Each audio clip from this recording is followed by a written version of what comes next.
जय श्री कृष्ण। ओम नमः शिवाय। प्रिय भक्तगणों, आज मैं आपको वट सावित्री व्रत की कथा सुना रहा हूँ। भारतीय संस्कृति में व्रत और उपवास केवल धार्मिक कर्मकांड नहीं, बल्कि आत्मिक शक्ति और आत्मनियंत्रण का प्रतीक है। इन्हीं व्रतों में एक अत्यंत पवित्र और शक्ति से परिपूर्ण व्रत है वट सावित्री व्रत। यह व्रत नारी की श्रद्धा, तपस्या और पतिव्रता धर्म की सबसे ऊंची मिसाल माना जाता है। इस व्रत का मूल संदेश है एक पत्नी की अटूट निष्ठा, उसके प्रेम और तप के आगे मृत्यु भी हार मान लेती है। सावित्री ने जिस प्रकार यमराज से अपने पति के प्राण वापस ले लिए, वह यह दर्शाता है कि धर्म और भक्ति से कोई भी असंभव कार्य संभव हो सकता है। वट वृक्ष यानी बरगद का पेड़। वट वृक्ष को हिंदू धर्म में त्रिदेवों का वास माना गया है।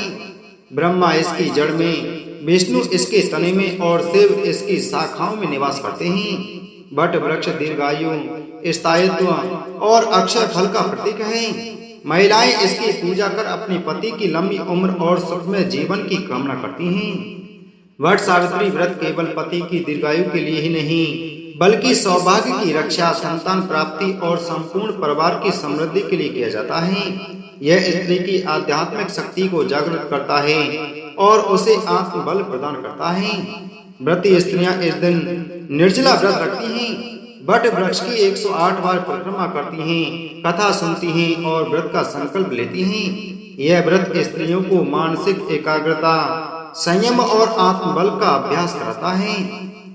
सावित्री का चरित्र एक आदर्श स्त्री का रूप है, जो शिक्षित थी, धर्मनिष्ठ थी और अपने निर्णय पर अड़िग रही। वह नारी को यह प्रेरणा देती है कि नारी कमजोर नहीं, बल्कि धर्म की धारणी और शक्ति की साक्षात प्रतिमा है। वट सावित्री व्रत केवल एक दिन का आयोजन नहीं, यह उस सनातन नारी शक्ति का उत्सव है जिसने युगों युगों से इस धरती को धर्म, प्रेम और त्याग से सिंचित किया है। आज भी जब कोई स्त्री यह व्रत करती है तो वह सावित्री की परंपरा को आगे बढ़ा रही होती है, उस परंपरा को जिसने यमराज को भी झुका दिया। धर्मराज युधिष्ठिर ने मार्कंडेय ऋषि से कहा, हे ऋषि श्रेष्ठ, मुझे अपने कष्टों की चिंता नहीं है, किंतु इस द्रौपदी के कष्ट को देखकर अत्यंत क्लेश होता है। जितना कष्ट यह उठा रही है, क्या और किसी अन्य पतिव्रता नारी ने कभी उठाया है? तब मार्कंडेय ऋषि बोले, हे धर्मराज, तुम्हारे इस प्रश्न के उत्तर में मैं तुम्हें पतिव्रता सावित्री की कथा सुनाता हूँ। मध्य देश के राजा का नाम अश्वपति था। उनके कोई संतान न थी, इसलिए उन्होंने संतान प्राप्ति के लिए सावित्री देवी की बड़ी उपासना की।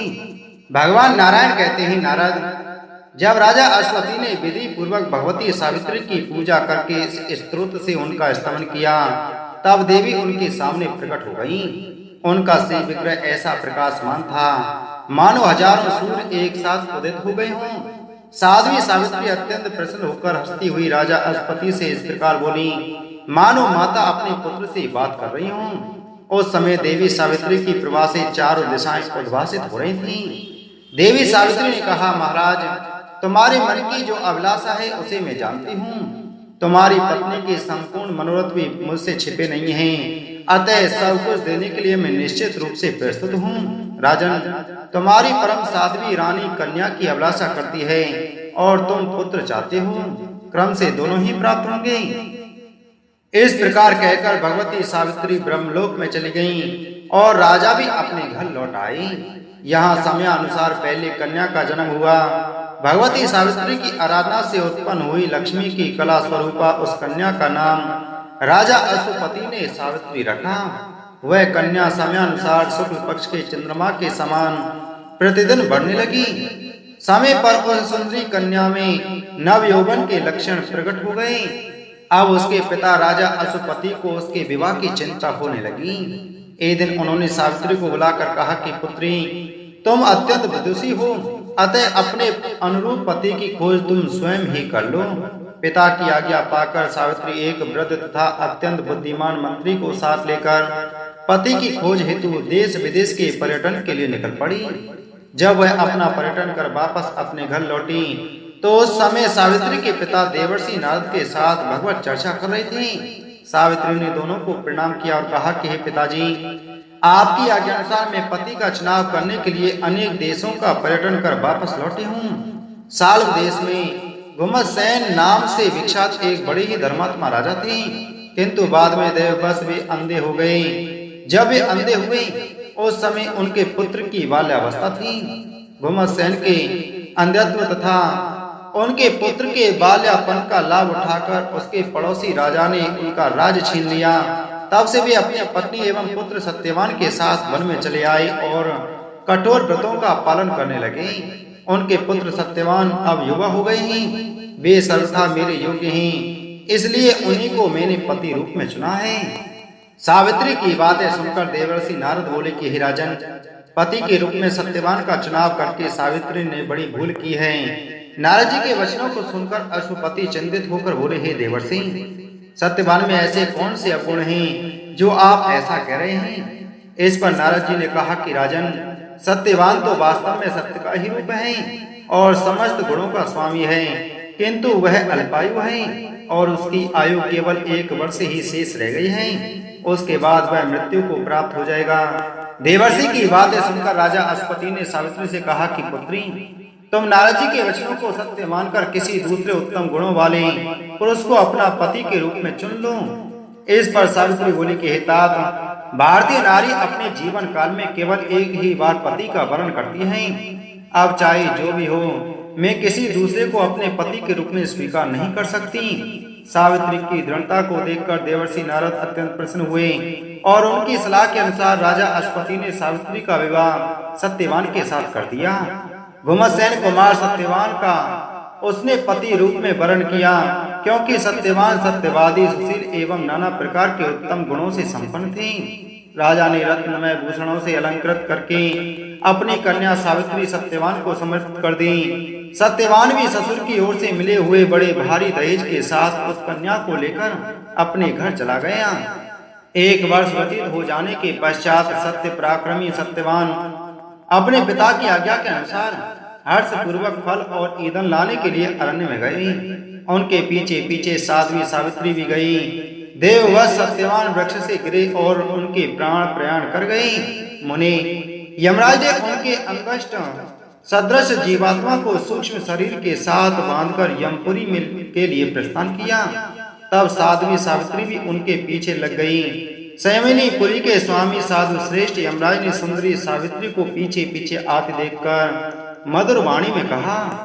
धर्मराज ने कहा, अहो सावित्री, तुम इस मानव देह से कहाँ जा रही हो? यदि पतिदेव के साथ जाने की तुम्हारी इच्छा है तो पहले इस शरीर का त्याग कर दो। मृत लोक का प्राणी इस 5 भौतिक शरीर को लेकर मेरे लोक में ही जाने का अधिकारी है। साध्वी, तुम्हारा पति सत्यवान भारतवर्ष में आया था, उसकी आयु अब पूर्ण हो चुकी, अतएव अपने किए हुए कर्म का फल भोगने के लिए वह अब मेरे लोक को जा रहा है। प्राणी का कर्म से ही जन्म होता है और कर्म से ही उसकी मृत्यु भी होती है। शोक, दुख, भय और शोक ये सब कर्म के अनुसार प्राप्त होते रहते हैं। कर्म के प्रभाव से जीव इंद्र भी हो सकता है। अपना उत्तम कर्म उसे ब्रह्मपुत्र तक बनाने में समर्थ है। अपने शुभ कर्म की सहायता से प्राणी श्रीहरि का दास बनकर जन्म आदि विकारों से मुक्त हो सकता है। संपूर्ण सिद्धि, अमृतत्व तथा श्रीहरि के सालोक आदि 4 प्रकार के पद भी अपने शुभ कर्म के प्रभाव से मिल सकते हैं। देवता, मनु, राजेंद्र, सेव, गणेश, मुनीन्द्र, तपस्वी, क्षत्रिय, वैश्य, मलेच्छ, स्थावर, जंगम, पर्वत, राक्षस, किन्नर, अधिपति, वृक्ष, पशु, किरात, अत्यंत सूक्ष्म जंतु, कीड़े, दैत्य, दानव तथा असुर, ये सभी योनियां प्राणी को अपने कर्म के अनुसार प्राप्त होती हैं। इसमें कुछ भी संशय नहीं है। इस प्रकार सावित्री से कहकर यमराज मौन हो गए। भगवान नारायण कहते हैं, मुनि, पतिव्रता सावित्री ने यमराज की बात सुनकर परम भक्ति के साथ उनका स्तवन किया। फिर वह उनसे पूछने लगी। सावित्री ने पूछा, भगवान, कौन कार्य है? किस कर्म के प्रभाव से क्या होता है? कैसे फल में कौन कर्म हेतु है, कौन देह है और कौन देही है? अथवा संसार में प्राणी किसकी प्रेरणा से कर्म करता है? ज्ञान, बुद्धि, शरीरधारियों के प्राण, इंद्रियां तथा उनके लक्षण एवं देवता, भोक्ता, भोज्यता, भोज, निष्कृति तथा जीव और परमात्मा, ये सब कौन और क्या हैं? इन सब का परिचय देने की कृपा कीजिए। धर्मराज बोले, साध्वी सावित्री, कर्म दो प्रकार के हैं, शुभ और अशुभ। वेदोक्त कर्म शुभ हैं, इनके प्रभाव से प्राणी कल्याण के भागी होते हैं। वेद में जिसका स्थान नहीं है वह अशुभ कर्म नरकप्रद है। भगवान विष्णु की जो संकल्प रहित अहेतु की सेवा की जाती है उसे कर्म निर्मूल रूपा कहते हैं। ऐसी ही सेवा हरि भक्ति प्रदान करती है। कौन कर्म के फल का भोक्ता है और कौन निर्लिप्त, इसका उत्तर यह है। श्रुति का वचन है कि श्री हरि का जो भक्त है वह मनुष्य मुक्त हो जाता है। जन्म मृत्यु जरा व्याधि शोक और भय ये उस पर अपना प्रभाव नहीं डाल सकती।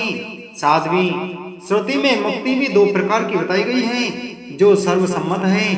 एक को निर्वाण प्रदा कहते हैं और दूसरी को हरि भक्ति प्रदा। मनुष्य इन दोनों के अधिकारी हैं। वैष्णव पुरुष हरि भक्ति स्वरूपा मुक्ति चाहते हैं और अन्य साधु जन निर्वाण प्रदा मुक्ति की इच्छा करते हैं। कर्म का जो बीज रूप है वही सदा फल प्रदान करने वाला है। कर्म कोई दूसरी वस्तु नहीं, भगवान श्री कृष्ण का ही रूप है। वे भगवान प्रकृति से परे हैं। कर्म भी इन्हीं से होता है क्योंकि वे उसके हेतु रूप हैं। जीव कर्म का फल भोगता है, आत्मा तो सदा निर्लिप्त ही है। देही आत्मा का प्रतिबिंब है, वही जीव है। देह तो सदा से नश्वर है। पृथ्वी, तेज, जल, वायु और आकाश ये पांच भूत उसके उपादान हैं। परमात्मा के सृष्टि कार्य में ये सूत्र रूप हैं। कर्म करने वाला जीव देही है, वही भोक्ता और अंतर्यामी रूप से भोजेता भी है। सुख एवं दुख के साक्षात स्वरूप वैभव का ही दूसरा नाम भोग है। निष्कृति मुक्ति को ही कहते हैं। सदस्य संबंधी विवेक के आदि कारण का नाम ज्ञान है। इस ज्ञान के अनेक भेद हैं। घट पट आदि विषय तथा उनके वेद ज्ञान के वेद में कारण कहा जाता है। विवेचनमयी शक्ति को बुद्धि कहते हैं। श्रुति में ज्ञान बीज नाम से इसकी प्रसिद्धि है। वायु के ही विभिन्न रूप प्राण हैं।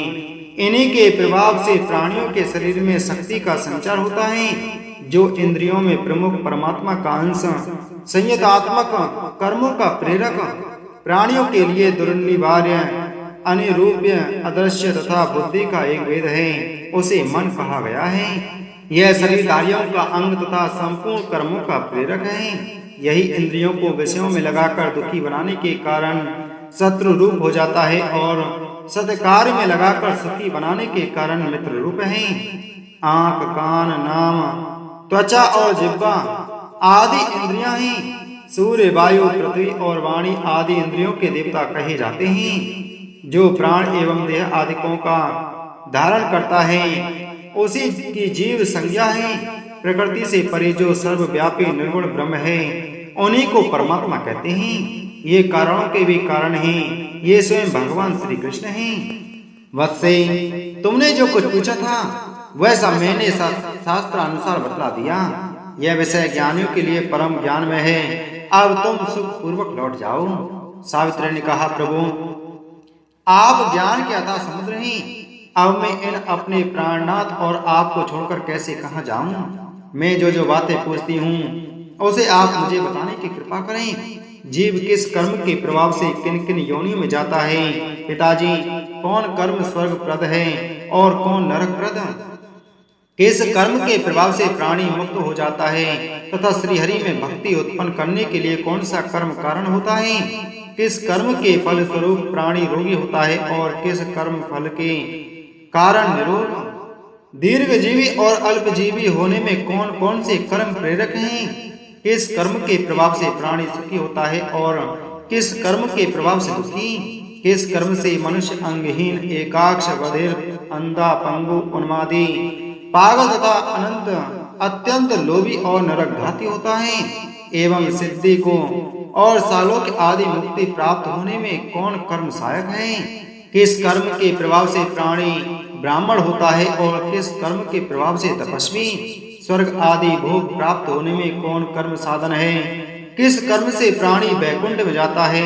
ब्रह्मन, गोलोक, निरामय और संपूर्ण स्थानों से उत्तम धाम है। किस कर्म के प्रभाव से उसकी प्राप्ति हो सकती है? कितने प्रकार के नरक हैं और उनकी कितनी संख्या और उनके क्या क्या नाम हैं? कौन किस नरक में जाता है और कितने समय तक वहाँ यातना भुगता है। किस कर्म के फल से पापियों के शरीर में कौन सी व्याधि उत्पन्न होती है? भगवान, मैंने ये जो प्रश्न किए हैं, इन सब के उत्तर देने की आप कृपा करें। भगवान नारायण कहते हैं, नारद, सावित्री के वचन सुनकर यमराज के मन में बड़ा आश्चर्य हुआ। वे हंसकर प्राणियों के कर्म विपाक कहने के लिए उद्यत हो गए। धर्मराज ने कहा, प्यारी बेटी, अभी तुम हो तो अल्प वय की बालिका, किंतु तुम्हें पूर्ण विद्वानों, ज्ञानियों और योगियों से भी बढ़कर ज्ञान प्राप्त है।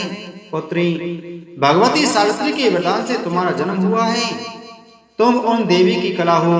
राजा ने तपस्या के प्रभाव से सावित्री जैसी कन्या रत्न को प्राप्त किया है, जिस प्रकार लक्ष्मी भगवान विष्णु के, भवानी शंकर के, राधा श्री कृष्ण के, सावित्री ब्रह्मा के, मूर्ति धर्म के, शत्रुपा जन्मनु के, देवहूति कर्दम के, अरुंधति वशिष्ठ के, अदिति कश्यप के, अहिल्या गौतम के, सची इंद्र के, रोहिणी चंद्रमा के, रति कामदेव के, स्वाहा अग्नि के, स्वधा पितरों के, संज्ञा सूर्य के, वरुणानी वरुण के, दक्षिण यज्ञ के, पृथ्वी बरा के और देवसेना कार्तिकेय के पास सौभाग्यवती प्रिया बनकर शोभा पाती है।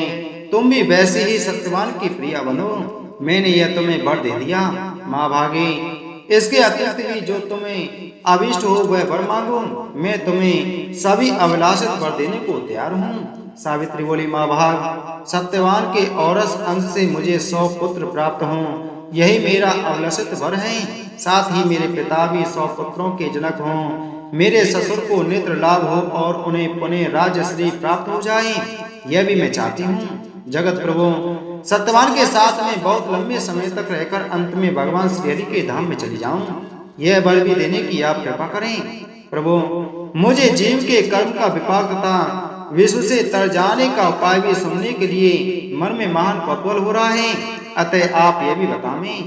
धर्मराज ने कहा, माँ साध्वी, तुम्हारे संपूर्ण मनोरथ पूर्ण होंगे। अब मैं प्राणियों का कर्म विपाक कहता हूँ, सुनो। भारतवर्ष में ही शुभ अशुभ कर्मों का जन्म होता है। यहीं के कर्मों को शुभ या अशुभ की संज्ञा दी गई है। यहाँ सर्वत्र पुण्य क्षेत्र है, अन्यत्र नहीं। अनंत प्राणी केवल कर्मों का फल भोगते हैं। पतिव्रते, देवता, दैत्य, दानव, गंधर्व, यक्ष, राक्षस तथा मनुष्य, ये सभी कर्म के फल भोगते हैं, परंतु सबका जीवन समान नहीं है। उनमें से मानव ही कर्म का जनक होता है, अर्थात मनुष्य योनि में ही शुभ शुभ कर्म किए जाते हैं, जिनका फल सर्वत्र सभी योनियों में भोगना पड़ता है।